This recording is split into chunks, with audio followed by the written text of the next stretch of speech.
예배 오신 여러분들을 환영하고 축복합니다. 하나님의 영광이 충만한 예배가 되도록 우리 동성으로 한번 기도하도록 하겠습니다. 자비하신 아버지 감사합니다. 믿음으로 주님 앞에 걸어 들어갑니다.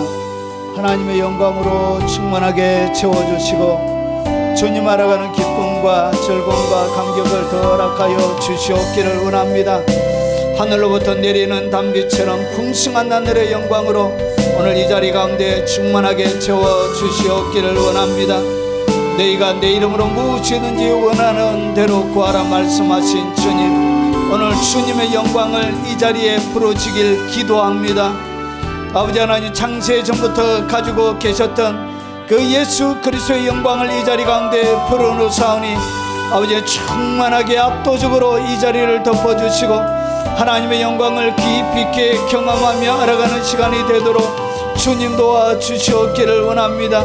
깊은 하나님의 만지심이 있게 하시고 아버지 하나님께서 회복시키는 거룩한 회복의 역사가 주님을 예배하고 경배하는 모든 하나님의 사람들에게 충만하도록 역사하여 주시옵기를 원합니다.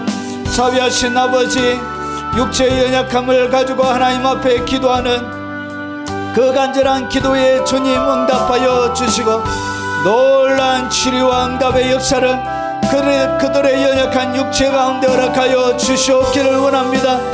영적으로 놀려서 고통당하며 오직 하늘에 계신 그 하나님을 바라보며 기도하는 그 간절한 기도에 주님 응답하여 주시고 주님 역사하여 주시옵기를 원합니다. 마음이 상하여 이리저리 갈 바를 알지 못하고 번민하는 많은 하나님의 영혼들을 잡아주시고 주님부터로 주시옵기를 원합니다. 아버지, 교회 가지 못하지만 가정에서 하나님을 예배하고 경배하며 주님을 섬기는 모든 예배 가운데 하나님 찾아가시고 주님의 영광으로 덮어주시고 한량없는 하나님의 깊은 사랑을 알아가는 소중한 시간이 되게 하시길 원합니다. 멀리 외국에서 영상으로 예배하는 모든 하나님의 사람들에게도 크신 은혜와 긍휼과 자비로 덮어주시옵소서. 예수님 이름으로 기도합나이다. 아멘.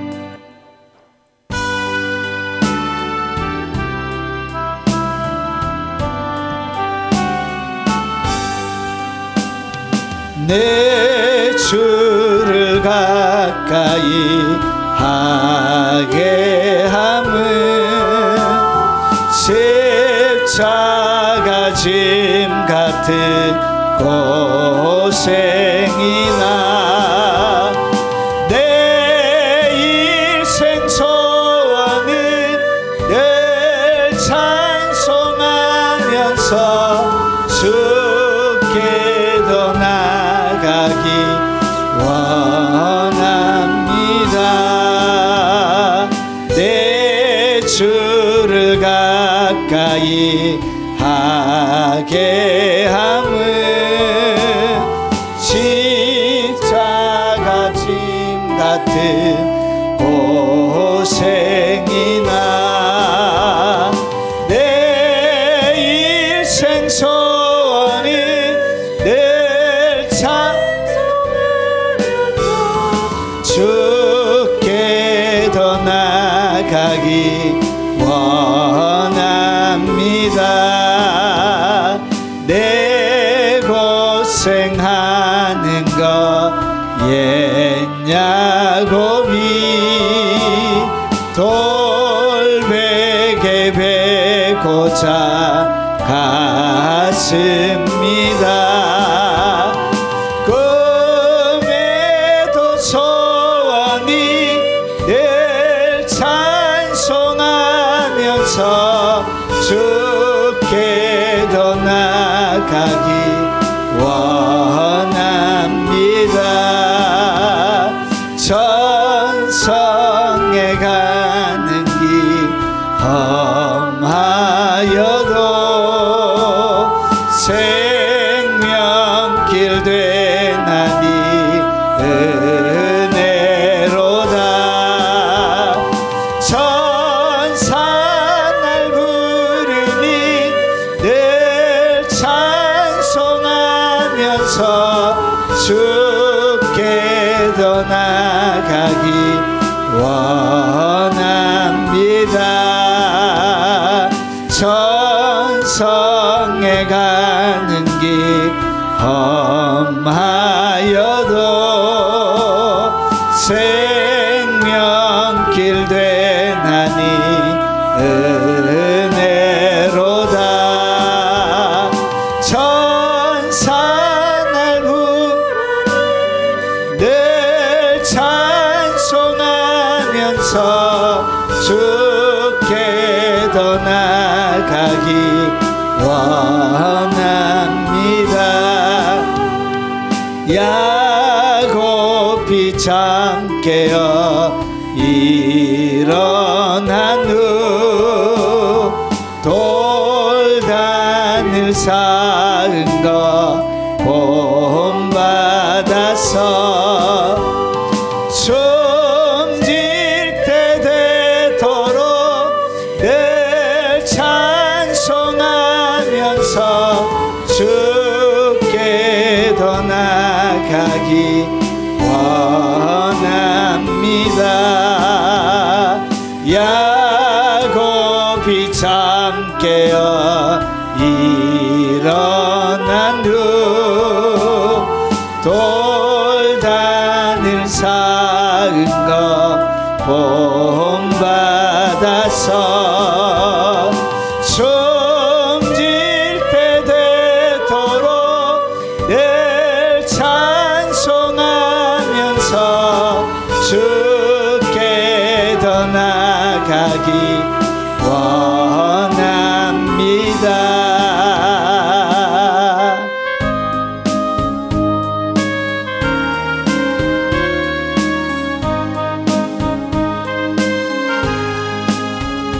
고난 내 영혼 편히 쉴 곳과 풍랑 잃어도 안전한 포구 폭풍까지도 다스리시는 주의 영원한 파르지에 주의 영원하신 팔 함께 하사 항상 나를 붙드시니 어느 곳에 가든지 요동하지 않음을 주의 팔을 의지합니다.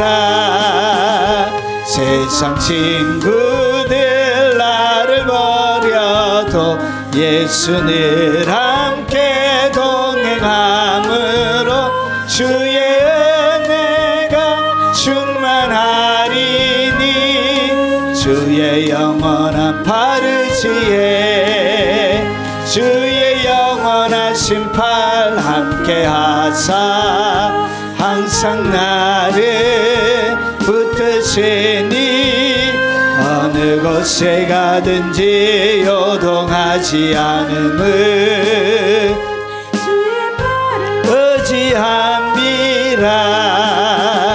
나의 믿음이 연약해져도 미리 예비한 힘을 주시며 위태할 때도 안보하시는 주의 영원한 파르지에 주의 영원하신 팔 함께 하사 항상 나를 붙드시니 어느 곳에 가든지 요동하지 않음을 주의 팔을 의지합니다.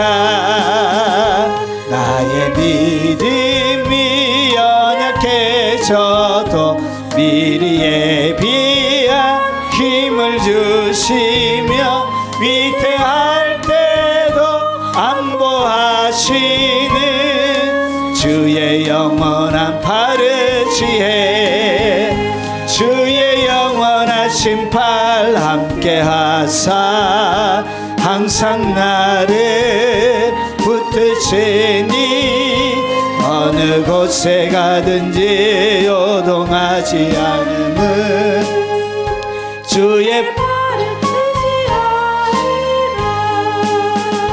넘지 못한 것 주께 없으니 나의 일생을 주께 맡기며 나의 뭐든지 대신 지시는 주의 영원한 파르지에 주의 영원하신 팔 함께 하사 항상 나를 붙드시니 어느 곳에 가든지 요동하지 않음을 주의 팔을 의지함이라.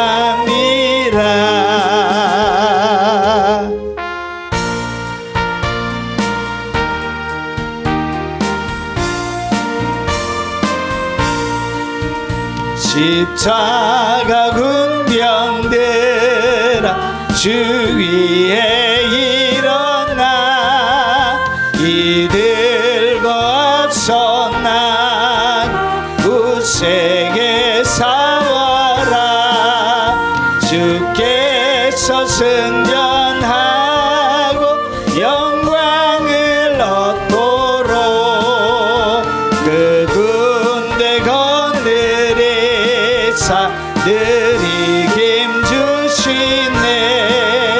십자가 군병들 주 위에 일어나 그 나팔 소리 듣고 나가 싸워라. 주 없는 원수 앞에 주 따라갈지니 주 예수 힘을 주사 강하게 하시네. 십자가 군병들 주 위에 일어나 그 나팔 소리 듣고 나가 싸워라. 주 없는 원수 앞에 주 따라갈지니 주 예수 힘을 주사 강하게 하시네. 십자가 군병들아 주 위에 일어나 내 힘이 부족한 주 권능 믿어라. 복음에 갇혀 있고 늘 기도하면서 너 맡은 자리에서 충성을 다하라. 십자가 군병들 주 위에 일어나 내 힘이 부족한 주 권능 믿어라. 복음에 갇혀 있고 늘 기도하면서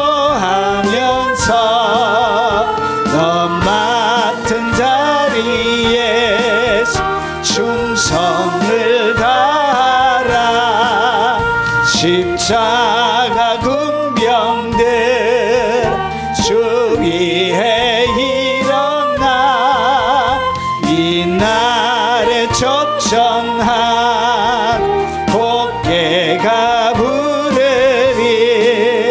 성전한 군사들 영생을 얻으며 영광의 주와 함께 왕노릇하리라. 십자가 군병들 주 위에 일어나 이 날에 접전하고 복개가 부르리. 성전한 군사들 영생을 얻으며 영광의 주와 함께 왕노릇하리.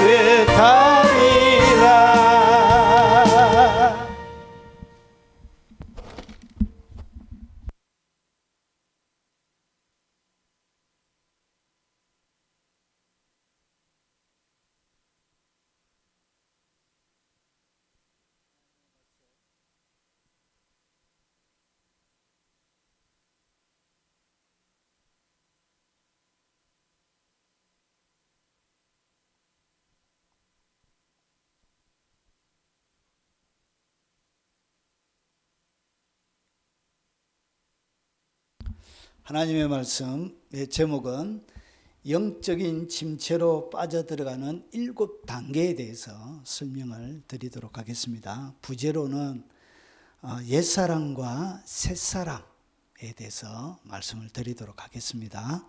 자, 하나님의 말씀은 에베소서 4장입니다. 에베소서 4장 17절부터 20절 말씀입니다. 자, 짝수절은 여러분들이 읽어주시면 좋겠습니다. 홀수절은 제가 읽겠습니다. 에베소서 4장 17절. 그러므로 내가 이것을 말하며 주 안에서 정언하노니 이제부터 너희는 이방인이 그 마음에 허망한 것으로 행함같이 행하지 말라.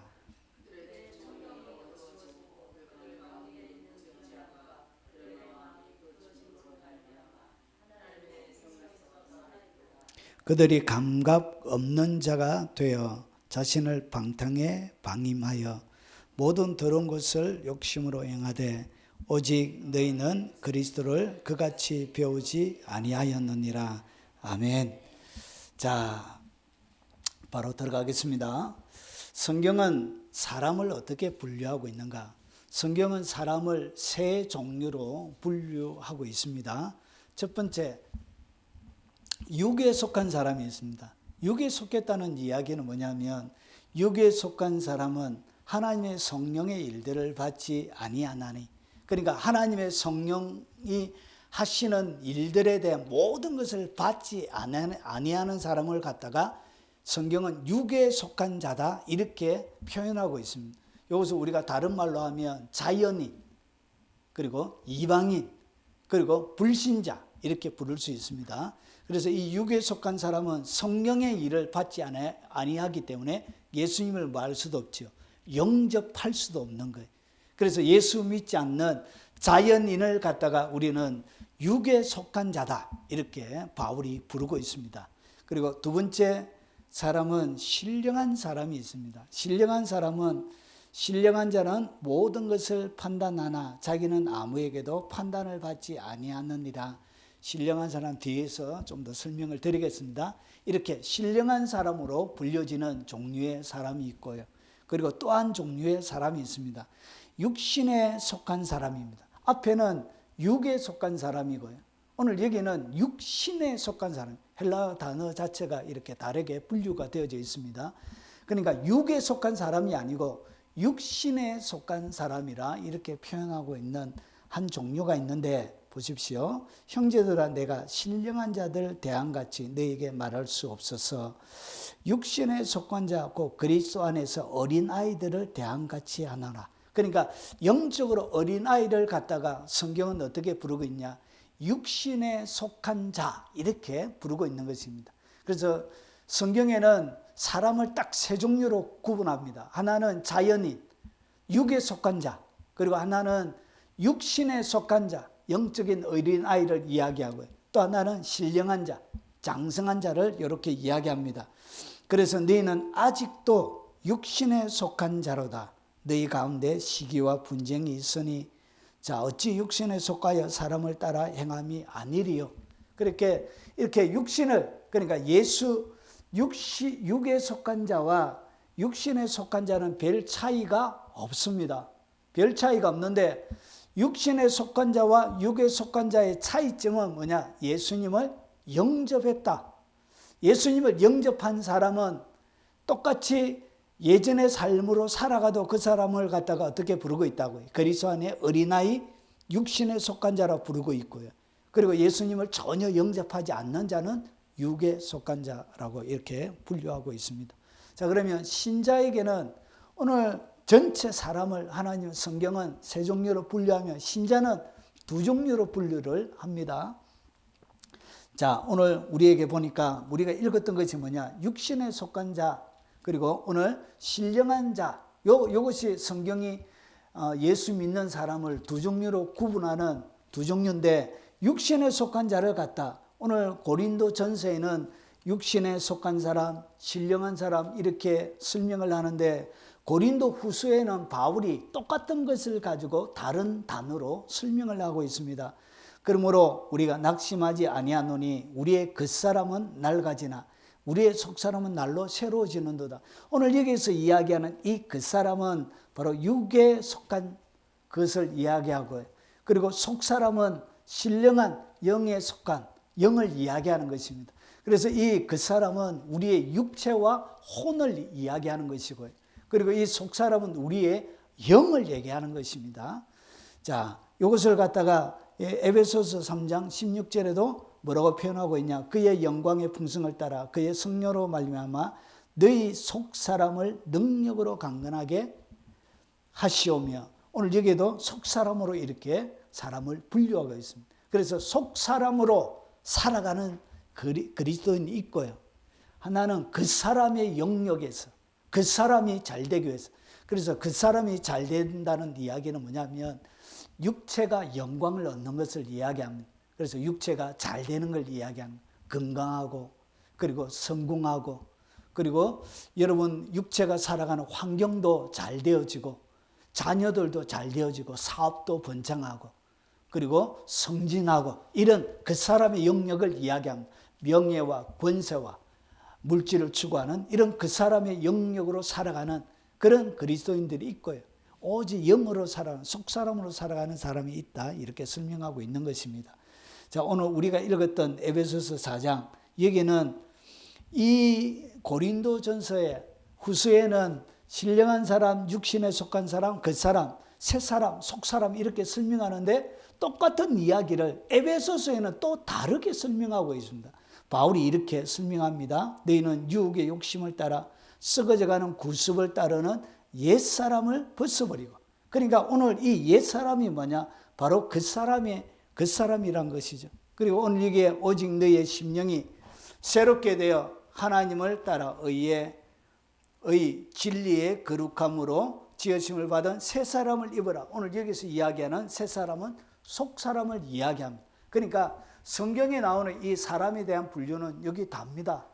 그래서 속 사람, 그리고 그 사람, 옛 사람, 새 사람. 자, 그리고 오늘 그러면 이 옛 사람과 새 사람, 속 사람과 이 그 사람의 차이점이 뭐냐? 여러분 히브리서 5장 12절에 보니까 때가 오래되었으므로 너희가 마땅히 선생이 되었을 터인데 너희가 다시 하나님 말씀의 초보에 대하여 누구에게 가르침을 받아야 처지니 단단한 음식은 못 먹고 젖이나 먹어야 할 자가 되었도다. 그러니까 오늘 여기서 이야기하는 이 옛사람, 그 사람, 육신에 속한 자의 특징이 뭐냐? 단단한 음식은 먹을 수가 없는 거예요. 그러니까 이 단단한 음식을 소화해낼 수 있는 위장을 갖고 있지 못한 거예요. 그래서 이 단단한 음식을 딱 먹게 되어지면 위에 탈이 생기는 거예요. 배탈이 생기는 거예요. 그래서 그들이 먹어야 되는 음식이 뭐냐? 젖이나 먹는 어린아이가 되었다는 것이죠. 그래서 이 옛사람은 뭐냐? 어린아이고요. 그리고 단단한 음식은 장성한 자의 것이니 그들은 지각을 사용함으로 연단을 받아 선악을 분별하는 자들이 되었느니라. 그래서 요 세 사람은 뭐냐? 장성한 자를 이야기하는 것입니다. 자, 오늘 여기서 육신에 속한 자도 뭐처럼 살아갈 수 있느냐? 이방인처럼 살아갈 수 있습니다. 그리고 신령한 자의 영역 속에 살아가다가도 뭐처럼 살아갈 수 있냐? 육신에 속한 자처럼 살아갈 수 있습니다. 그래서 오늘 여기서 육신에 속한 자나 신령한 사람이나 똑같이 무엇을 겪느냐? 영적인 침체의 과정은 똑같이 그들에게 동일하게 일어납니다. 자, 그러면 어린아이와 장성한 사람의 차이점은 의의 말씀을 그들이 먹지 못했고요. 그리고 단단한 식물을 먹을지 못하는 거예요. 그러면 이 의의 말씀이 뭐고 이 단단한 식물이 뭐냐? 오늘 여기 보니까 이 의의 말씀을 경험하지 못했다, 이렇게 얘기하고 있습니다.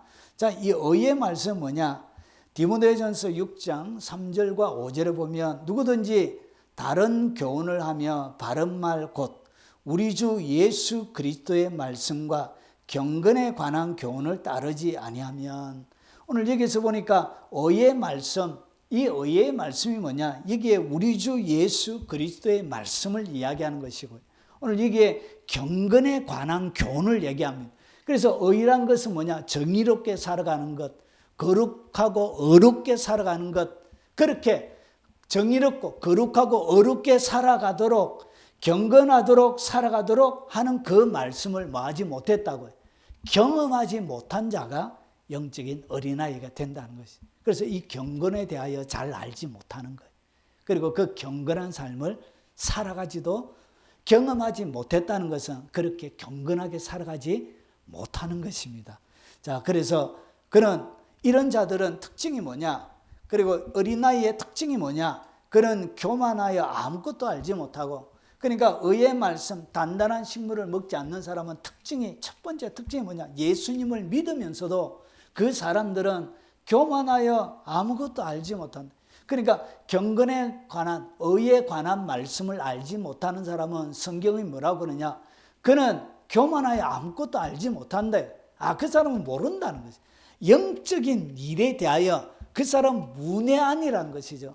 그래서 육신에 속하여서 신령한 일을 경험하지 못하고 신령한 일에 대하여 지혜를 가지고 분별을 하게 되는데, 이런 분별할 수 있는 능력이 없는 거예요. 그래서 어떻게 하냐? 변론과 언쟁을 좋아하는 자니 이로써 투기와 분쟁과 비방과 악한 생각이 나며 마음이 부패하여지고 진리를 잃어버려 경건을 이익의 방도로 생각하는 자들의 다툼이 일어나느니라.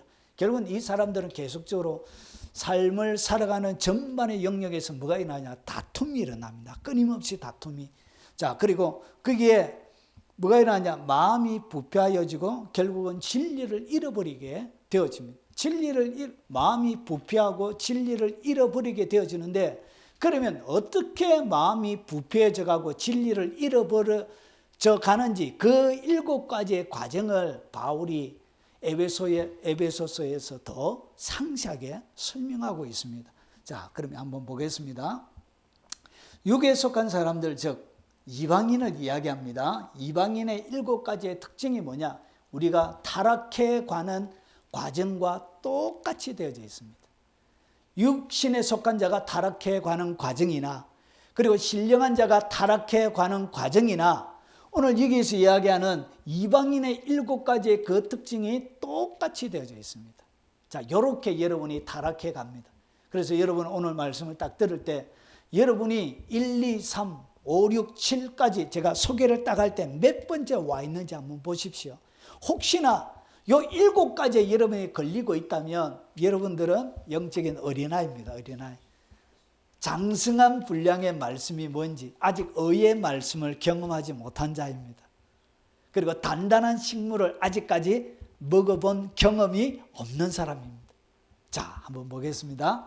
자, 그러면 이것을 갖다가 어떻게 부패하여 결국은 진리를 잃어버리고 영적 침체에 빠지느냐? 가장 첫 번째, 오늘 바울이 이렇게 설명합니다. 우리가 읽었던 에베소서 4장 17절입니다. 그러므로 내가 이것을 말하며 주 안에서 증언하노니 이제부터 너희는 이방인이, 잘 보세요. 이방인은 자연인을 이야기합니다. 육에 속한 자를 얘기하고요. 불신자를 얘기합니다. 오늘 여기서 이방인은 믿지 않는 자를 얘기해요. 자, 이방인이 첫 번째가 뭐냐? 그 마음에 허망한 것으로. 이것이 첫 번째. 이방인의 가장 전형적인 첫 번째 특징이 뭐냐? 마음에 어떤 상태로 되어 있냐? 마음이 허망해져 있습니다. 오늘 여기서 이것이 첫 번째인데, 마음이 허망하게 돼요. 영적인 타락이 딱 시작이 되어지면, 여러분의 삶들 가운데 영적인 침체가 딱 시작이 되어지면 제일 첫 번째 나타나는 영적인 현상이 뭐냐? 마음이 허망해져요. 마음이 허망해진다. 이 무슨 말이냐? 이 허망하다는 이 이야기는 무익하다는 얘기예요. 그리고 무상하고, 그리고 도덕적으로 타락, 헛되다는 얘기인데, 여러분 이것이 진리와 타당성이 없는 것, 그리고 삐뚤어짐, 타락, 악함, 힘의 부족, 이런 뜻들을 가지고 있습니다. 그런데 이 단어는 3152에서 온 단어예요. 3152에서 온 단어의 이 근본적인 뜻이 뭐냐? 이거예요. 이거. 여기 보니까 힘, 진리, 성공, 결과가 없는데, 여기 보니까 쓸모가 없는, 목적이 없는. 그러니까 이 허망하다는 이야기는 뭐가 없다고요? 목적이 없는 거예요. 삶의 목적이 없이 그냥 막 살아가는 것을 갖다가 성경은 뭐라고 표현한다? 허망하다, 이렇게 표현하고 있는 거예요. 그래서 오늘 여기에 보니까 목적 없는 삶, 그리고 방향을 방향성이 없는, 이 땅을 살아가면서 무언가를 위해서 살아가려고 하는 방향성을 갖고 있지 못하고 살아가는 그 사람의 마음을 갖다가 성경은 뭐라고 그러냐, 마음이 허망하다, 그렇게 표현하고 있는 것입니다. 이것은 3155에서 온 단어입니다. 헛되이, 아무 목적이 없는 것, 그것을 이야기합니다. 그래서 여러분, 이 이방인의 마음속에는 첫 번째로 뭐가 딱 들어오냐, 이 허망한 목적이 없다. 오늘 여기에 방향이 없다는 이야기는 무엇에 대한 방향이 없냐, 하나님에 대하여 방향이 없는 것을 이야기합니다. 세상의 계획을 가지고 살아가는 거기에 대하여 방향 없는 것을 얘기하는 것이 아니라 영적인 것에 대한 아무런 방향이 없는 거예요. 그러니까 교회 다니면서 그냥 교회만 다니고 내가 영적으로 어떤 단계에 올라가려고, 주님과 더 친밀한 관계 속에 들어가려고 하는 영적인 뭐가 없다고요? 갈망이 없고 방향이 없다는 것이죠. 그것이 뭐냐? 그것이 바로 마음이 허망한 상태에 있다는 거예요. 많은 하나님의 백성들이 교회 다니면서 허망한 마음을 가지고 있는 사람들이 많이 있습니다. 하나님에 대하여 갈망이 없는 사람들이, 여러분, 제가 너무 지나치게 표현할지도 모르겠습니다. 그리고 오늘 이 이야기를 들으시는, 영상으로 접하시는 분들도 불편해서 제게 댓글을 다실 분도 있을지도 모르겠습니다. 여러분, 제가 보는 사역을 해가면서 보았던 관점 중에, 여러분, 하나님의 백성들의 마음속이, 여러분, 영적으로 갈급한 영혼을 가지고 있는 사람들을 제가 만난 적이 별로 많이 없어요. 없지는 않습니다. 없지는 않는데 극히 드물어요. 극히. 그래서 사람들이 주로 무슨 마음으로 살아가냐? 교회는 열심히 다녀요. 직분도 맡고 봉사도 열심히 하고 그 땀 흘려 일한 거 가지고 헌금도 열심히 하고 막 이렇게 하는데 뭐가 없다고요? 하나님 자체에 대한 방향성을 가지고 열정을 가지고 있는 사람들은 거의 이런 10% 미만이에요. 10% 미만. 90%는 거의 마음이 어떤 상태에 있냐? 허망한 상태로 있습니다. 여러분, 예배 와도 하나님을 향한 기대를 가지고 예배하는 사람이 있고요. 그냥 습관적으로 혹시나 지옥 갈까 봐. 그런 분들이 있습니다. 혹시나 지옥 갈까 봐. 내 인생에 보험 드는 것처럼 그냥 교회 나오는 이런 분들도 있다니까요. 그런데 그 퍼센테이지로 따지면 한 90%가 마음의 허망함을 가지고 있는 사람들이 많이 있습니다. 제가 너무 많이 잡았죠? 더 낮추고 싶은데 상처 입을까 봐 제가 요청하겠습니다. 그래서 여러분, 이방인의 타락의 과정 첫 번째가 뭐냐? 마음에 뭐가 있다고요? 마음이 허망하게 돼요. 이게 첫 번째예요. 그리고 나서 이 허망하다는 것은 목적이 없어요. 아무런 방향이 없어요. 그리고 하나님을 향한 거룩한 뭐가 있냐? 꿈과 기대, 열망 이런 게 없어요. 하나님 나라에 대한 뭐가 없다고요? 아무런 갈망과 열망이 없어요. 그냥 이 땅 가운데 잘 먹고 잘 살고 이런 성공하고 번성하고 내 영혼이 잘된 같이 내가 범사에 잘 되고 강건하기를 원하는, 그 영혼이 잘 되는 것은 별로 관심이 없고 범사에 잘 되고 강건한 여기에만 초점이 맞춰져 있는 것입니다. 여러분, 노잉이라는 영화가 2009년에 나왔습니다. 여기 보면 이런 지구가 전체가 멸망하는데 그 다음에 한 남자와 어린아이, 남녀 아이가 이제 새로운 안전한 에덴 동산과 같은 거기에서 옮겨지고, 그리고 지구가 멸망하는 이야기가 나와. 이 노잉에 보면 마지막 장면에 지구 전체가 뭐하죠? 불로, 마지막 불로 전체가 이제 태워집니다. 이렇게 모든 도시 마을마다 다 태워져. 여러분, 이 땅 가운데 여러분이 애써서 만드는 모든 건축물과 보화와 그리고 여러 가지 재원들의 모조리 다 불에 탑니다. 그래서 지구가 이렇게 점점 이제 멸망하게 되어집니다. 여러분, 제가 한 30년 동안 계속 줄기차게 기도하고 있는 제목이 있습니다. 그게 뭐냐? 성령의 불선함이에요. 성령의 불이 오늘 노잉에 일어나는 장면처럼 온 도시와 대륙과 그리고 열방을 뒤집어엎는 그런 거룩한 성령의 불이 쓰나미처럼 성령의 불이 덮는 그것을 위해서 한 20대부터 그렇게 기도를 많이 시키시더라. 세계적인 부흥, 세계적인 거룩한 새로운 부흥이 이 땅을 한번 휩쓸도록 오랫동안 한 30년 이상 그렇게 기도해 왔습니다. 하나님이 이런 일을 지금 하시고 싶은 거예요. 하나님이 하고 싶어 하는 것에 여러분이 기도 제목을 놓고 거기에다가 기도를 하셔야 돼요. 하나님의 계획이 있는 곳에 기도 제목을 놓고 기도를 하라는 거예요. 하나님이 계획이 없는데 여러분이 욕심을 가지고 이렇게 그런 거 말고 하나님이 계획을 갖고 있는 그 기도 제목을 가지고 기도해라는 것이죠. 그런데 이방인과 영적인 침체에 딱 들어가면 거룩한 열망이 완전히 사라져요. 이 열망이 죽어버려요. 그래서 이런 목적이 없습니다. 영적인 방향 없이 살아가게 됩니다. 이것이 첫 번째. 그리고 두 번째, 바울이 이렇게 이야기합니다. 자, 그 다음에 나오는 17, 18절입니다. 그들의 총명이 어두워지고. 그러니까 마음이 허망해지면 그 다음 단계가 뭐냐? 총명이 어두워져요. 그러면 오늘 여기서 이야기하는 이 총명이 어두워진다는 얘기는 뭐냐? 이 총명이라는 이 단어는 깊은 사고입니다. 사고하는 것. 그러니까 이것이 상상하고 그리고 마음 이해하는 것을 이야기합니다. 그러니까 이해하는 것이 어떻게 되어진다고요? 어두워져요. 이해하는 것이, 생각하는 것이, 이런 정신들이 어떻게 어두워지는 거예요. 어둠에 깜깜하게 덮여지게 되어지는 거예요. 그래서 뭐 할 수 없다고요? 이제 이해할 수 없게 되어지는 거예요. 하나님의 진리도 이해하지 못하고 하나님이 하시는 일들에 대하여서도 재미가 없는 거예요. 왜 사람들이 자냐? 이해를 못하니까, 재미가 없으니까 자는 것이죠. 목사가 더럽게 설교 못하는 것도 있지만 마음이 어두워져서, 여러분 마음이 허망해져서 여러분 그 다음에 총명이 어떻게 어두워져 있기 때문에, 이해가 죽어 있기 때문에 더 이상 깨달으려고 하고 알아갈 수 있는 그런 것이 없으니까 도무지 무슨 말인지 모르겠네. 아무리 해도 가슴에 다가오지 않는 게, 설교만 길고 저놈의 설교는 우째 저래 기노. 이제나 마칠까 저제나 마칠까 그래도 계속하고. 제가 설교를 가장 오래 했었던 제가 6시간을 다이렉트로 설교를 한번 해본 적이 있습니다. 6시간. 그 다음에 많이 한 시간이 5시간.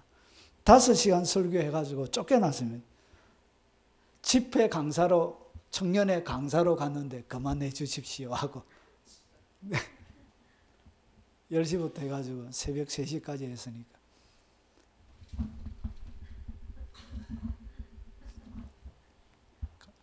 불렀으면 가만히 있어요. 5시간. 지혜 없이 했죠. 지혜 없이. 여러분 성령이 역사하면, 여러분 저희 아내도 같이 있었지만 6시간 설교 듣는 것이 힘들지가 않습니다. 금방. 성령이 듣고 있는데 목사님 시간이 어찌 이래 빨리 가는지. 6시간이 많더라고요. 금방 가요. 여러분 존 길리스가 전 18세기 부흥운동이나 부흥시대에 나오는 책들을 한번 읽어보세요. 기본 예배 시간이 10시간이에요. 기본 예배 시간이 10시간이에요. 10시간, 12시간. 그리고 그 다음날까지 이렇게 하루 종일 한 타임 예배가 그렇게 돼요. 그런데 여러분 하나님의 진리가 깨달아지면 시간을 초월하게 되어져요. 그런데 오늘 여기서 총명, 이해가 안 되는 거예요. 이해력이 어두워져요. 그래서 하나님의 진리를 읽어도 도무지 무슨 말인지 모르는 거예요. 이미 어떤 단계로 나아가고 있다고 해요. 깊은 침체 단계로 나아가고 있는 것입니다. 그래서 로마서 1장 21절부터 32절에 보면 이방인의 전형적인 특징을 자세하게 설명하는데, 그게 몇 가지를 보면 하나님을 알되 하나님을 영화롭게도 하지 아니하며 감사하지도 아니하고 오히려 그 생각이 허망하여지며 미련한 마음이 어두워졌나니 스스로 지혜 있다 하나 어리석게 돼요. 그래서 여러분 이 총명이 어두워져 있다는 것을 어떻게 아느냐, 어떻게 분별하고 판단하느냐, 여러분 총명이 어두워져 있는 사람은 반드시 무슨 말을 하느냐? 스스로 지혜 있다 합니다. 그러니까 자기가 뭐하다고요? 자기가 지혜 있다 얘기하는 거예요. 자기가 어리석다고 얘기하지 않습니다. 자기가 하나님 앞에 성경의 진리 앞에서도 자기가 지혜롭다고 딱 얘기하는 그 사람이 뭐다? 그 사람이 바로 총명이 어두워져 있는 사람이다 그런 거예요. 그래서 스스로 지혜 있다고 항상 생각해요. 이것이 뭐냐? 총명이 어두워진 자라는 것이죠. 그래서 하나님이 하는 이 진리의 방식, 하나님이 하시는 방식이 아주 우습게 여겨지게 되는 것입니다. 자, 그래서 썩지 아니하는 하나님의 영광을 썩어질 사람과 새와 짐승과 기어다니는 동물의 모양의 우상으로 바꾸었느니라. 여러분 새에게 절하고, 여러분 돌멩이에다가 절하고, 자기가 깎아낸 나무에다가 절하고, 자기가 만들어 놓은 우상에다가 절하고, 여러분 그게 똑똑하게 보입니까? 자기가 그림 그려놓고 자기가 신이라고 또 섬기고, 그것이 지혜롭게 보입니까? 그게 어리석은 것이란 거지. 근데 그것이 어리석다는 것을 모르는 거예요. 왜 모르냐? 총명, 이해력이 어두워져 있기 때문에 그런 거예요. 그리고 이것이 두 번째 단계. 이런 분들이 많이 있습니다. 많이 있습니다. 항상 이 사람들은 자기가 지혜롭다 생각하는 거예요. 아, 지혜롭다 딱 생각하는 그 사람은 바로 지금 상태가 뭐라고요? 영적으로 총명이 어두워져 있다. 그 말입니다. 그리고 세 번째, 자, 무지함과 그들의 총명이 어두워지고 그들 가운데 있는 무지함과 그들의 마음이 굳어져요. 그 다음에 세 번째 단계가 뭐냐? 마음이 딱 굳어져 버려요. 아, 이게 무서워요. 이때부터가 여러분 너무나 무서운 단계인데 보십시오. 마음의 무지, 앞에 뭐가 없죠? 총명이 어두워졌죠. 그러니까 총명이 어두워져 있기 때문에 마음이 무지함으로 무식하게 되어진 거예요. 그러고 나서 어떻게 되냐? 굳어져요. 마음이 딱 굳어져요.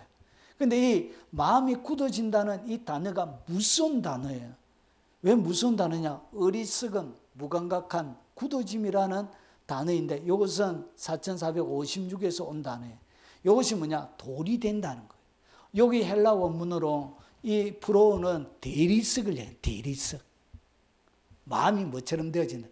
대리석이 돼. 대리석 위에는 뭘 뿌려도 안 된다고.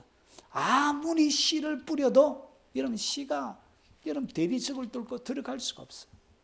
그래서 마음이 굳어진다는 얘기는 마음이 대리석이 되죠. 돌이 되어져 버려요. 딱딱하게 되어져 버려요. 그래서 마음이 더 이상 뭘 할 수 없냐? 기능을 할 수가 없게 되어지는 거예요. 그래서 올바른 분별력이 어떻게 되냐? 마비가 되어져요. 어떤 영적인 기능도 할 수가 없게 되죠. 여러분 프란시스 세프가 지었던 걸출한 책들이 있습니다. 이 프란시스 세프가 뭐냐? 현대 사회의 가장 큰 문제는 뭐냐? 절대적인 가치가 없어졌다는 거예요. 더 이상 이 세상에는 뭐가 없다고요? 절대적인 가치가 없는 거예요. 상대적인 가치로. 진리도 절대적인 진리가 없고 너도 진리고 나도 진리고 앞도 진리고 뒤도 진리고 위도 진리고 땅도 진리고 모든 진리가 뭐예요? 상대적이라는 것이죠. 절대적인 가치가 사라진 시대예요. 그래서 뭐가 되었다고? 마음이 완전히 마비가 되어져서 이제 더 이상 하나님의 말씀이 들어갈 수 있는 밭이 안 되어지는 거예요. 자, 그래서 돌의 일종입니다. 대리석을 얘기합니다. 그래서 어둡게 되는 거예요. 그리고 마음이 둔하게 만들고 굳어지다. 이해력을 완전히 잃어버린 거예요. 말씀에 대한 이해력을 이야기합니다. 자, 그리고 네 번째, 그 다음에 어떻게 되느냐? 하나님의 생명에서 떠나 있게 되어집니다. 더 이상 하나님의 생명이 마음이 굳어져 있는 사람은 그 사람은 뭐가 없다고요? 하나님의 생명이 없어요. 오늘 이 단계가 위험한 단계, 위험한 이유가 하나님의 생명이 없다는 이야기는 뭘 받지 못한다고요? 구원을 받지 못한다는 이야기. 생명이 있는 자가 천국에 가는 거예요. 여러분, 이 땅 가운데 생명을 가진 자가 가는 거예요. 그러면 여러분의 타락의 과정들 가운데 네 번째 단계에 계속 머물다가 죽게 되어지면 영혼이 어떻게 되어줄 수 있다고요? 버려질 수 있습니다. 이것을 갖다 뭐라 하냐, 타락으로 인한 구원 상실이에요. 상실이 됩니다. 왜냐? 생명에서 떠나 있대요. 떠나 있다는 것은 구원을 못 받는다는 이야기예요. 자, 그래서 보십시오. 백성이 두 가지 악을 행하였나니 곧 생수의 권원되는 나를 버린 것, 하나님을 버린 것. 예레미야 가운데 이스라엘 백성들이 왜 멸망했느냐? 첫 번째 이유는 생수의 근원되는 하나님을 버린 것이고요. 그리고 두 번째는 스스로 웅덩이를 판 거예요. 그러니까 하나님의 생명에서 떠나 있기 때문에 더 이상 하나님의 도움을 통해서 뭔가를 하지 않고 자기 스스로 자기의 방법으로 뭔가 웅덩이를 파는 거예요. 그래서 하나님 없이 파는 모든 웅덩이는 물을 저축하지 못할 터진 웅덩이처럼 되는 거예요. 결국은 자기가 인생을 잘 요리한다고 해도 여러분 그것이 자기가 원하는 대로 되어지는 게 아니에요. 로마서 1장 24절, 25절, 28절을 보니까 그러므로 하나님께서 그들을 마음의 정욕대로 더러움에 내버려 두사. 여러분 오늘 마음이 하나님의 생명에 딱 떠나 있으면 하나님께서 어떻게 하냐? 마음의 정욕대로 더러움에 내버려 둔다는 거지. 그래서 이 사람들은 어떻게 하냐? 그들의 마음의 정욕대로 더러움으로 그렇게 결국은 살아가게 돼요. 그들의 몸을 서로 욕되게 하였으니 이는 그들이 하나님의 진리를 거짓으로 받고 피조물을 조물주보다 더 경배하고 또한 28절 그들이 마음에 하나님 두기를 싫어하며 하나님께서 그들을 그 상실한 마음대로 내어버려 두사 합당치 못한 일을 하게 하셨으니 결국은 인생이 뭐하게 하냐? 합당치 못한 일을 하게 되는 것입니다. 이것이 네 번째 단계. 이렇게 타락해 가는 거예요. 자, 하나님의 생명에 딱 떠나 있으면 이때부터 아주 이제 세 가지는 본격적으로 그들의 행동을 하는데 4장 19절을 보니까 그들이 감각 없는 자가 됩니다. 생명에 딱 떠나 있기 때문에 여러분 앞에 세 번째 단계까지는 아직까지 뭐가 있다고요? 생명이 있는 거예요. 생명이 약동치는 거예요. 그런데 완전히 하나님의 생명에 딱 떠나게 되어지면 감각 없는 자가 됩니다. 영적인 감각이 하나도 없어요. 그래서 어떻게 되어지냐? 보십시오. 이 감각 없다는 얘기는 이런 몹시 슬퍼하고 무감각해지고 감각을 잃게 되는 거예요. 그러니까 고통이나 슬픔을 느끼는 것을 그만두는 거예요. 더 이상 아무런 고통과 슬픔을 느끼지 않는 상태가 되어지는 거예요. 죄에 대하여 아무런 죄책감이나 죄에 대하여 아무런 거부 반응이 들지 않는 그런 단계로 딱 들어가게 되는 거예요. 이런 단계가 됩니다. 마태복음 11장 17절에 가로되 우리가 너희를 향하여 피리를 불어도 너희가 춤추지 않고 피리를 불면 사람이 뭐 해야 되죠? 춤을 추고 막 끼려야 되는데 피리를 불어도 춤추지 않습니다. 찬양해도 하품하고 막 이렇게 막 손들고 막 노래하고 해도 막 참아 죽고 막 찬양할 때도 조는 사람이 있습니다. 예. 피리를 불어도 뭐 하지 못한다고요. 춤추지 않고. 자, 애곡하여도 너희가 가슴을 치지 않는도다. 여러분 애곡해야 될 수많은 일이 있어도 거기에 대하여 아무런 영적인 감각이 없어져요. 여러분 어린아이가 어릴 때부터 너무나 치열하고 환경이 열악한 환경 가운데 그가 성장하게 되고 부모의 보호도 받지 못하고 이런 음식도 제대로 섭취하지 못하고 그리고 주위에 수많은 힘 있는 사람들의 압박을 당하고 이렇게 하면 그들의 마음이 완전히 부서져요. 부서지면서 정서적인 감각이 죽어버려요. 정서가 완전히 깨트려져 버려요. 그래서 심한 슬픈 일이 당해도 뭐가 안 나온다? 눈물이 나오지 않는 그런 단계로 진행이 되는 것입니다. 여러분 마태복음 11장 20절에 보니까 참 안타까운 말씀이 나오는데 보십시오. 예수께서 권능을 가장 많이 베푸신 골들이 회개하지 아니하므로 그때 여러분 책망하시되 여러분 하나님의 기적과 능력을 경험하면 무조건 회개할 것 같지요? 아닙니다. 기적이 하나님의 영광이 여러분 사람들이 막 기적과 이적을 현장 가운데 경험해도 사람들이 뭐 할 수 있다고요? 마음에 아무런 감동을 느끼지 못할 수도 있다는 것이. 그래서 주님께서 권능을 가장 많이 보여주셨는데도 그들의 마음이 어떻게 되지? 하나님의 생명에 영적인 감각이 완전히 없으니까 뭐 하지 않더라고? 회개하지 않더라고. 그래서 기적으로만 다 되는 거 아니에요. 여러분, 하나님의 영광이 쓰나미처럼 불쓰나미처럼 다 덮는다고 회개하느냐? 그렇지는 않습니다. 여러분, 여기에 보니까 회개하지 않게 된다는 것이 왜 그러냐? 감각이 없는 거예요. 영적인 감각이 완전히 죽어버린 거예요. 그런 상태에서는 회개의 영이 터지지 않습니다. 자, 그리고 6번째입니다. 자신을, 그 다음에 여러분 이 감각이 딱 없어지는, 영적인 감각이 없어지면 자신을 방탕에 방임하게 됩니다. 그러니까 삶 자체를 어떻게 방탕하게 살아가요. 오늘 여기서 이 방탕이라는 이야기는 부정한, 음란한 방종, 그러니까 쉽게 얘기하면 자유로운 욕망이에요. 자기의 욕망을 따라 무엇이든지 마음대로 행동으로 옮기는 거예요. 그것을 갖다가 성경은 뭐라 그러냐? 방탕이라 그래요. 자유로운 욕망을 가지고 있는 거예요. 하고 싶은 거 다 하는 거예요. 옆집, 여러분 옆집 죽이고 싶으면 옆집 죽이고, 그래 옆집 빼앗고 싶으면 다 빼앗고, 그 옆집 사람에게, 남자는 여자에게, 여자는 남자에게 나쁜 짓 하고, 그리고 그들의 인생을 송두리째 빼앗고, 그들의 인권을 유리하고, 그들의 권리를 억압하고, 이런 것들을 여러분 자기의 욕망에 따라, 욕망이 자기 인생의 주인이 돼서 마구 행하는 거예요. 그래서 이웃에 대한 아무런 배려심이 없게 되어져요. 그래서 이 방탕에 방임한다는 이야기는, 방임이 뭐냐? 항복하는 거예요. 방탕하면 내가 항복해서 사는 거예요. 그래서 모든 방탕한 일들을 내가 다 행동으로 옮기는 거예요. 이방인들은 결국은 이렇게 합니다. 여러분, 이방인들은 사람이 봐서 죄를 좀 작게 짓지, 사람이 안 보고 엄밀한 데 딱 감춰놓으면 꼭 못된 짓 합니다. 왜 그러냐? 이게 사람의 본질이란 거죠. 본질. 이게 사람의 본질이에요. 그래서 자신을 방탕에 딱 방임해요. 그래서 다른 사람의 손에 넘겨주는 거예요. 그리고 여러분 구두로 전달하고, 여기 허락하는 거, 허용하는 거, 내 삶의 방탕을 허용하는 단계가 이것이 바로 6번째 단계.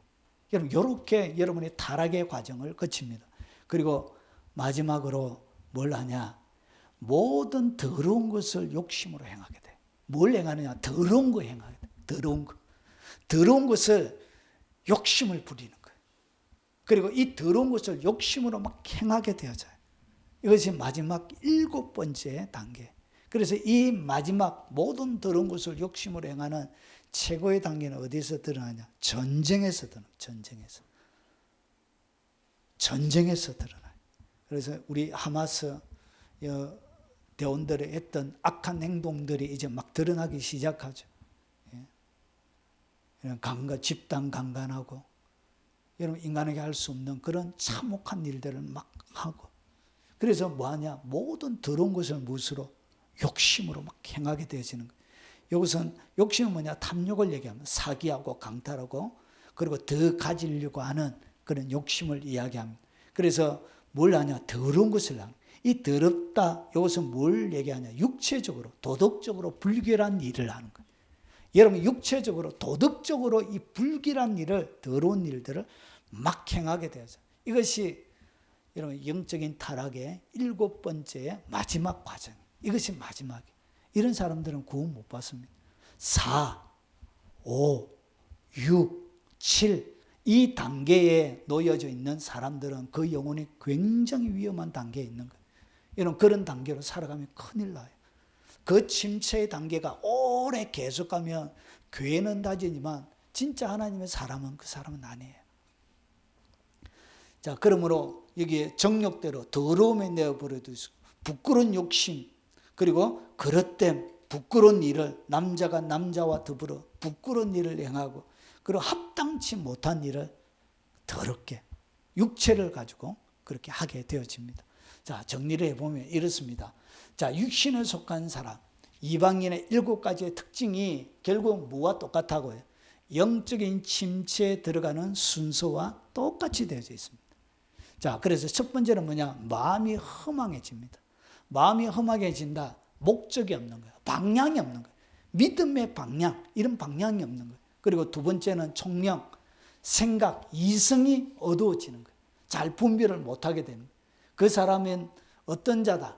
여러분 어떤 자가 총명이 어두운 자다. 자기를 향하여 스스로 지혜 있다고 하는 그 사람이 바로 여러분 총명이 어두운 자라는 것이죠. 세 번째, 마음의 무지함과 굳어짐이 생깁니다. 그래서 마음이 무지로 덮여요. 그리고 마음이 딱딱하게 뭐처럼 굳느냐, 돌처럼 대리석처럼 딱 굳어져요. 그래서 돌처럼 되어져 올바른 분별력이 어때요? 굳어지니까 완전히 마비가 되어지는 거예요. 더 이상 마음의 기능이 없습니다. 그러고 나서 네 번째, 하나님의 생명에서 떠나 있게 됩니다. 오늘 바울이 하는 이야기를 잘 들어보십시오. 여러분 영적인 감각이 여러분 완전히 대리석처럼 되어져 있고, 여러분 영적인 생명이 하나님에서 떠나져 있으니까 뭐가 없다고? 감각이 이제 없어지는 거예요. 영적인 아무런 감각이 없어요. 그리고 결국은 자신을 방탕에 방임하게 되어지고 결국 모든 더러운 욕심으로 행하게 되어집니다. 이것이 뭐냐? 이것이 바로 육에 속한 사람이에요. 육에 속한 사람이 하는 7가지의 특징이에요. 이게 이방인의 특징이에요. 이방인, 불신자, 자연인의 특징이에요. 그런데 오늘 이 자연인과 똑같은 특징을 보이고 있는 사람이 누구냐? 그게 바로 영적인 어린아이예요. 이것이 뭐냐? 육신에 속한 자예요. 이것이 바로 그 사람으로 살아가는 사람. 그 사람이 잘 되려고 거기에 초점을 맞춰서 살아가는 사람을 갖다가 성경 뭐라고 한다고요?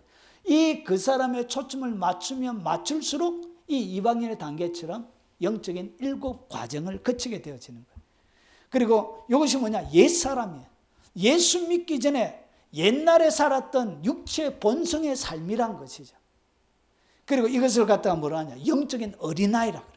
그래서 어린아이들은 뭐 똥도 막 벽에다 칠하고 오줌 싸가지고 자기가 묻고, 저희 딸도 그렇던데 똥도 막 싸가지고 막 손에다 문치가지고 막 주물럭주물럭 해갖고 더러운지도 모르고. 이것이 어린아이죠. 어린아이. 어른 돼서는 여러분 벽에다가 똥을 바르지 않잖아요. 성장했기 때문에 그런 것이. 그리고 아무 때나 오줌 싸지도 않고 화장실에 가서 싸고 성장하는 것이죠.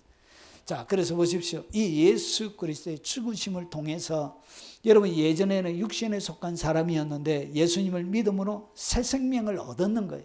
새 생명을 얻어가지고 새 생명이 있긴 한데 뭐처럼 살아간다고요? 바울이 보니까 예전의 삶으로 살아가는 거예요. 예전에 옛사람으로 똑같이 살고 있고요. 그 사람으로 살고 있는 거예요. 그래서 고린도후서 4장에 보니까 그 사람은 후패하나 우리의 속은 날로 새롭도다. 그 사람은 후패한다. 이것이 헬라 원문으로 어떻게 수동태로 되어져 있습니다. 수동태는 뭐냐면 자기가 하는 것이 아니고 외부에서 이렇게 하는 거예요. 후패시킨다. 부패시키고 낡게 만드는 거예요. 망하게 만드는 거예요. 무엇을? 그 사람을. 하나님은 우리의 그 사람을 망하게 만듭니다. 부패시킵니다. 그래서 그 사람은 후패하나 우리의 속은 날로 새롭도다. 그래서 환난에 경한 것이 우리의 속 사람을 키우는 거예요. 그래서 어떻게 그 사람을 옛 사람을 죽여가냐? 환난에 경한 환난을 통하여서 우리의 그 사람을 죽여가는 거예요. 그래서 이것들이 우리의 삶들 가운데 끊어지게끔 만드는 일을 하는 것입니다. 그래서 예수 믿고 나서도 우리가 뭐 할 수 있느냐? 옛 사람으로 갈 수 있다는 거예요. 예전에 예수 믿기 전의 상태로 갈 수 있다는 거예요. 그래서 이 예수 믿기 전의 상태로 갈 때 진행되어지는 영적인 순서가 바로 요 7가지의 단계로 여러분이 딱 진행하게 된다. 네 번째 밑으로는 여러분의 영혼의 상태가 위험하게 되어집니다. 굉장히 위험한 상태입니다. 그래서 여러분 어떻게 그러면 이렇게 예전에 여기서 보니까 옛사람을 벗어버리라고 했는데 어떻게 옛사람을 벗어버리는지 바울이 오늘 똑같이 이 에베소서 4장에서 옛사람을 어떻게 벗는지 바울이 설명하는 이야기를 하고 마무리하겠습니다. 자, 어떻게 옛사람을 벗어버릴 수 있느냐? 자, 첫 번째 우리가 설명했던 것은 뭐냐면 에베소서 4장 17절부터 설명을 한 것입니다. 19절까지 설명을 했고요. 그 다음에 20절에 보세요. 오직 너희는 그리스도를 그같이 배우지 아니하였느냐. 이것이 첫 번째. 옛사람을 어떻게 벗느냐. 앞에 옛사람을 벗어버리라고 하고 나서 그러면서 옛사람을 벗는 방식에 대해서 바울이 설명하는데 첫 번째가 뭐냐. 그리스도를 그같이 배우지 아니했다. 이것이 첫 번째. 그리스도의 삶의 스타일을 배우는 거예요.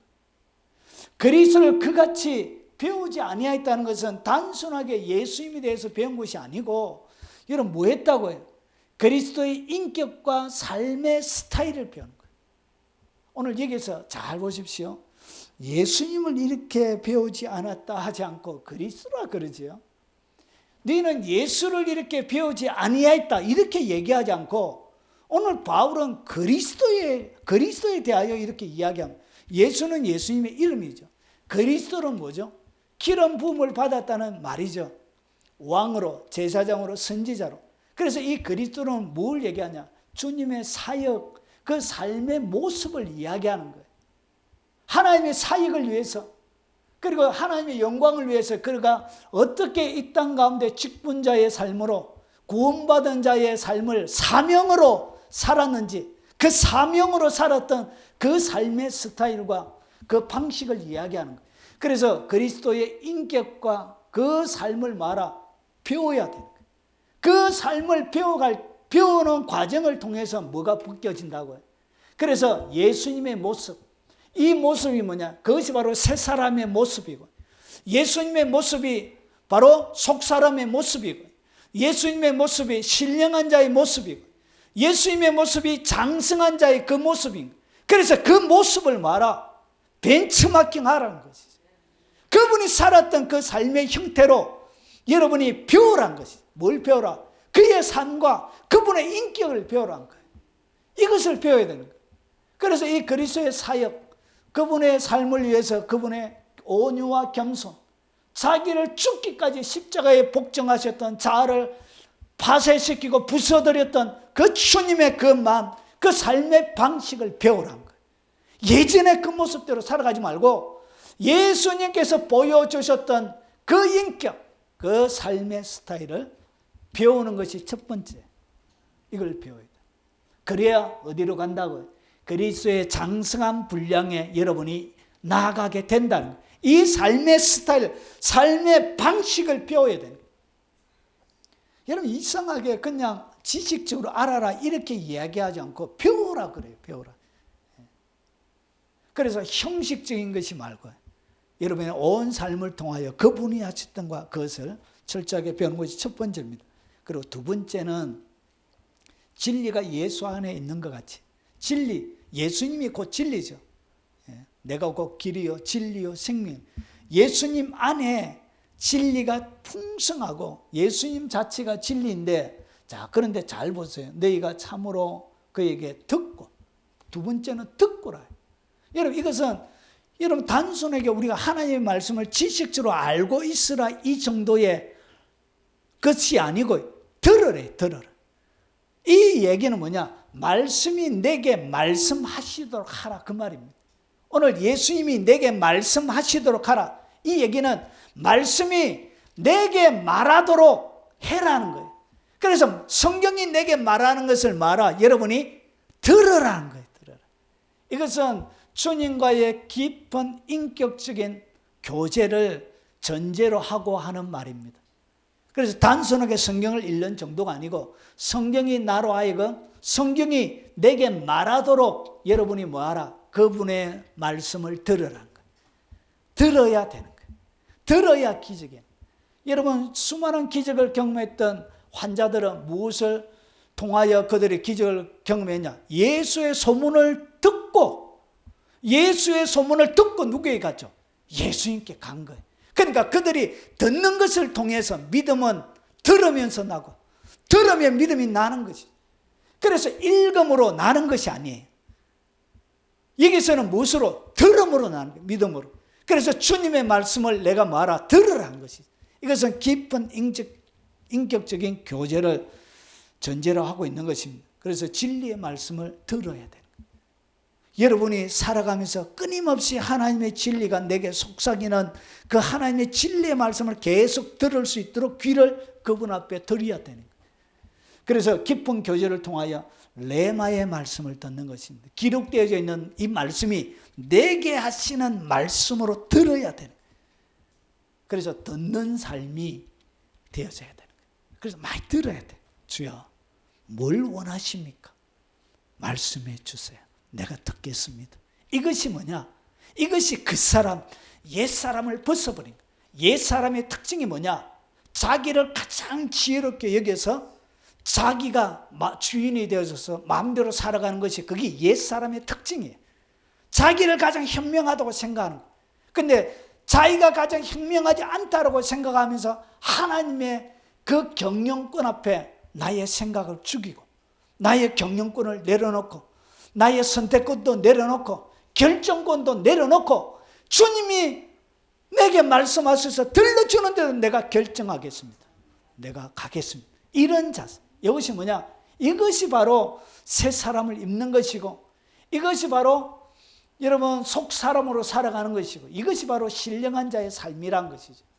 그래서 여러분 듣는 귀가 발달해야 돼. 많이 들어야 돼. 이것은 훈련이 필요합니다. 들어야 돼. 계속. 이것을 갖다가 듣는 기도라고 그럽니다. 듣는 기도. 하는 기도가 아니고 듣는 기도. 자, 그리고 나서 또한 듣고 또한 그 안에서 가르침을 받을진대. 자, 그 안에서 가르침을 받아라.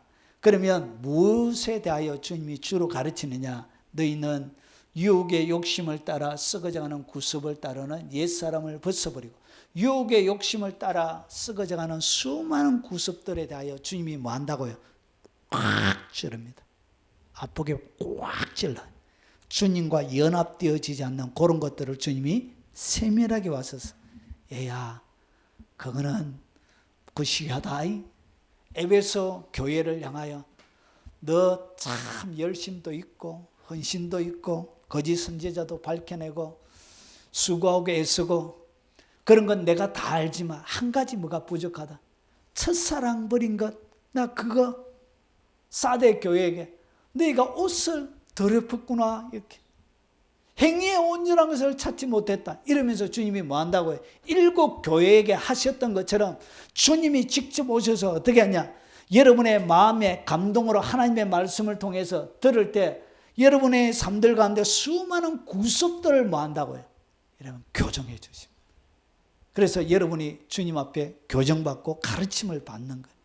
그분의 성령의 진리가 여러분을 친히 깊이 있게 가르쳐 가기를 시작하는 거예요. 여러분 이 2개가 딱 되어지면 3번이 자동적으로 딱 오게 돼요. 이것도 순서적으로 옵니다. 순서적으로. 이것이 첫 번째 안 되어진 사람은 다음 단계가 잘 안 되어져요. 이렇게 살려고 몸부림쳐야 뭐가 들린다고 소리가 들리는 거예요. 주님의 음성이 들리는 거예요. 그리고 주님의 음성을 들으면서 뭐 한다고요? 가르침을 그때 받는 거예요. 그 듣는 주님이 들을 때 여러분에게 해주는 이 말이 바로 여러분이 주님이 가르쳐주는 여러분 각자에게 주시는 말씀이 되는 것입니다. 이렇게 딱 되어지면 여러분의 상태가 어떻게 되지냐? 유혹의 욕심을 따라 썩어져가는 구습들이 점점 이것이 불편해지기 시작합니다. 이것이 아주 내게 예전에는 자유롭게 할 수 있었는데 이거 너무 불편한 거예요. 이것이 예전에는 참 옷이 딱 들어맞았는데 배가 튀어나오고 이러면 여러분 이 옷이 작아지기 시작하는 것처럼 옷이 딱 불편해져요. 그래서 이 3번째 단계 주님의 말씀이 들리고 그리고 가르침을 딱 받게 되는 이런 구습들이 점점 불편해지기 시작합니다. 그래서 주님의 마음에 아픔을 주는 것들이 내 삶들 가운데 점점 없어지게 되어져요. 그러면서 오직 너희의 심령이 새롭게 돼. 심령이 이렇게 새롭게 되는 거예요. 영적인 침체 가운데 빠졌던 것이 어떻게 되진다고? 회복이 되어지고 다시 일어나기 시작하는 거예요. 자, 그리고 나서 하나님을 따라하는 것은 주님과 동행하는 것을 이야기합니다. 주님과 같이 가는 것을 이야기합니다. 하나님이 원하는 그것을 해드리는 것을 이야기합니다. 그래서 의와 진리의 거룩함으로 지음을 받은 새 사람을 입게 되는 거예요. 여러분이 가지고 있는 것이 아니고 새 사람을 입게 되어지는 거예요. 자, 그래서 심령이 새롭게 되어지고 의와 진리. 이 의란 것은 정의로운 삶을 이야기합니다. 그리고 공의의 삶을 이야기합니다. 그리고 이 진리의 거룩함은 경건한 삶을 이야기합니다. 그래서 정의와 경건한 삶을 살아가는 새 사람을 입게 되어집니다. 이것은 뭐와 똑같죠? 주님의 섭리와 똑같습니다. 섭리, 하나님의 섭리, 인자와 정의로 이끌어가는 그 하나님의 섭리와 똑같은 하나님과 완전한 동력하는 동력자가 되어지는 것입니다. 그래서 여러분 새 옷을 입고 있기 때문에 안의 육체는 그대로 있지만 그때 보이는 것은 새 옷이 보이는 거예요. 그래서 사람들은 뭘 보냐? 너희의 착한 행실을 통하여 하나님 아버지께 영광을 돌리게 하라. 그래서 일하는 사람들의 겉옷이 보이는 거예요. 그래서 누구에게 영광을 돌리게 된다? 나의 행동, 삶, 존재 자체를 통해서 하나님께 영광을 돌리게 되는 것입니다. 여러분 오늘 바울이 우리에게 요청하는 이 요청이 여러분의 가슴 속에 좀 깊숙하게 들어갔으면 좋겠습니다. 여러분 제가 한국 교회 교인들을 바라보면서 안타까운 게 주님이 진짜 바라는 설교는 사람들이 잘 안 들어요. 주님의 심장 가운데 터져나오는 그냥 레벨 쌍의 설교들은 성도들이 좋아하지 않습니다. 알아도 되고 몰라도 되는데 그러기에 대하여 사람들은 관심이 많아요. 헛된 데 관심이 많아요. 관심이. 그래서 제 마음이 참 불편할 때가 참 많이 있습니다. 이 사람들이 참말로 아버지가 진짜 원하는 것은 이렇게 관심이 없구나. 이거는 그냥 필요해서 시대에 필요해서 그냥 한번 넋두리처럼 하는 얘기인데 그런 데는 벌떼처럼 들어와가지고 듣고 진짜 아버지의 심장 가운데 있는 하나님이 진짜 원하는 것에 대한 사람들이 관심이 없는 거예요. 사랑하는 여러분, 하나님이 관심 있는 곳에 여러분의 관심이 있길 바랍니다. 그리고 오늘 7가지의 타락의 과정을 가르쳐 드렸는데 혹시 예수 믿고 신령한 세계도 모르고 7가지 중에 한 곳이라도 여러분의 상태가 있다면 철저하게 오늘 바울이 여러분들 가운데 영적인 침체를 극복하는 5가지의 방식을 통해서 벗어나길 바랍니다. 그래서 새 사람으로 살아가는 위대한 주님의 용사들이 다 되기를 주의 이름으로 축원합니다. 아멘. 오늘 들은 말씀 기억하면서 우리 십자가 군병 1절과 2절만 찬양 드리고 동성 기도 하도록 하겠습니다.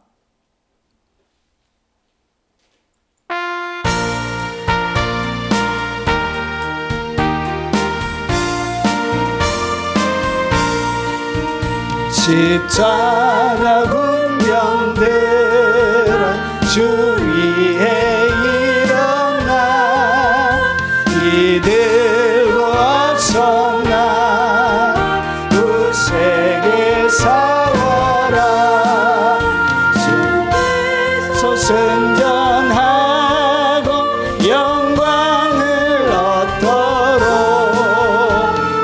군대 늘 이김 주시네 십자가 군병들아 주 위에 일어나 나팔 소리 듣고 곧 나가 싸워라 수 없는 원수 앞에 주 따라갈지니 주 예수 힘을 주사 강하게 하시네. 우리 주여 한번 부르네 동서로 기도하도록 하겠습니다. 주여 거룩하신 아버지 하나님의 영광과 권능으로 우리를 충만하게 채워주시옵기를 원합니다. 아버지 영적인 어린아이의 단계 아버지 이 땅 가운데 살다가 주님 앞에서는 하나님의